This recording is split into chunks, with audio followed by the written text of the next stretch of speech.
বাংলাদেশে একটা জিনিস সবসময় হাইপ তোলা, সবসময় ওভার রেটেড ক্রিকেটাররা এবং বাংলাদেশ ক্রিকেট দল। যখন আমরা প্রত্যাশা করি, যখন আমরা ভালোবাসতে চাই, যখন আমাদের চাওয়াটা মেলে না, তখন কিন্তু আমরা রাগে ফুঁসে উঠি। স্বাভাবিক, কারণ ওরা যে লাইফ লিড করে, ওরা যে জীবন যাপন করে, সেটা তো আমাদের জন্যই। আমরা ভালোবাসি বলে, ক্রিকেটটা দেখি বলে ওদের স্পন্সর আসে, ওদের টাকা পয়সা আসে, ওদের টিকিট থেকে সেল আসে, টেলিভিশন থেকে রাইটস নেয়, সব কিছু মিলিয়ে ওরা একটা high profile better life lead করে। এখন ওদের কাছ থেকে তো আমাদের প্রত্যাশা থাকবেই, কিন্তু যদি কোনো ক্রিকেটার বলে আমাদের নিয়ে কোনো প্রত্যাশা করবেন না, কেন করব না? বাংলাদেশের সবচেয়ে বড় সুযোগ নেদারল্যান্ডস এবং নেপাল ম্যাচে ঘুরে দাঁড়ানো। দেখুন, প্রত্যেকটা দলই কাছাকাছি 19-20, 18-20, কিন্তু বাংলাদেশের সামনে নেদারল্যান্ডস এবং নেপাল ম্যাচটা খুব বেশি গুরুত্বপূর্ণ। কেন বলছি দেখেন, সেন্ট ভিনসেন্টে যেখানে খেলা হবে, এক্সপিরিয়েন্সের দিক থেকে নেদারল্যান্ডস এবং নেপাল থেকে অনেক এগিয়ে বাংলাদেশ। আবার একটা কথা আছে, নেপালে ম্যাচে ফিরতেছে সন্দীপ লামিছানে, যিনি কিনা আমেরিকার ভিসাই পায় নাই। পরে সে কী করছে, আইসিসির কাছে আপিল করে এবং আইসিসি সে আপিলটা গ্রহণ করে এবং সে এখন খেলবে উইন্ডিজে, সেন্ট ভিনসেন্টে খেলার সুযোগ পাচ্ছে। আইসিসি সে অ্যাপ্রুভাল দিছে।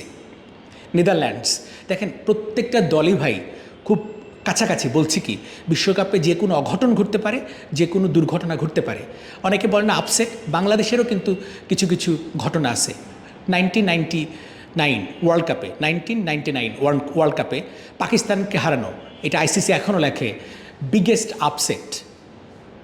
এবং 2003 সালে ইন্ডিয়াকে হারানো বলে বিগেস্ট আপসেট। এই যে আপসেটগুলো আসছে, এটা কিন্তু এমনি এমনি আসে নাই।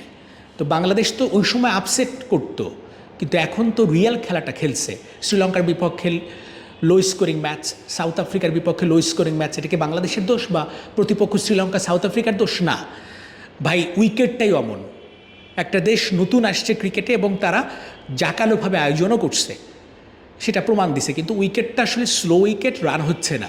সেখানে সাউথ আফ্রিকা যেমন করছে, আমরা টেম্পারমেন্ট ধরে রাখতে পারি নাই, অভিজ্ঞতার মূল্যায়ন করতে পারি নাই, এবং যেই হুক পুল শট খেলতে গেছি যে কারণে হারছি। কিন্তু সেন্ট ভিনসেন্টে যেটা হয়, পেসারদের স্বর্গরাজ্য, ব্যাটেও ভালো রান আসবে।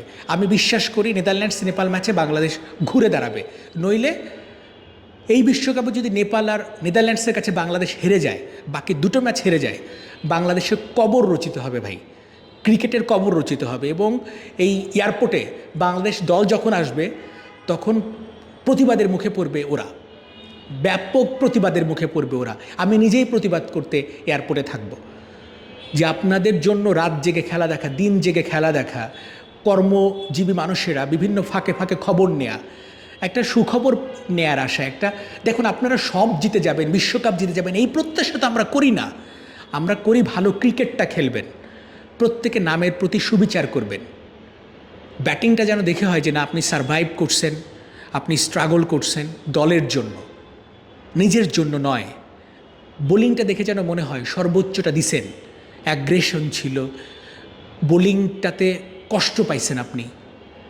কেউ যখন চার মারতেছে আপনি কষ্ট পাচ্ছেন, দুঃখ পাচ্ছেন। মুস্তাফিজের মতো এরকম না, হয়েছে কিচ্ছু যায় আসে না, ওই রকম না। এই যে নিবেদনটা, এই যে আত্মবিশ্বাসটা, এইটা আমরা দেখতে চাই ভাই।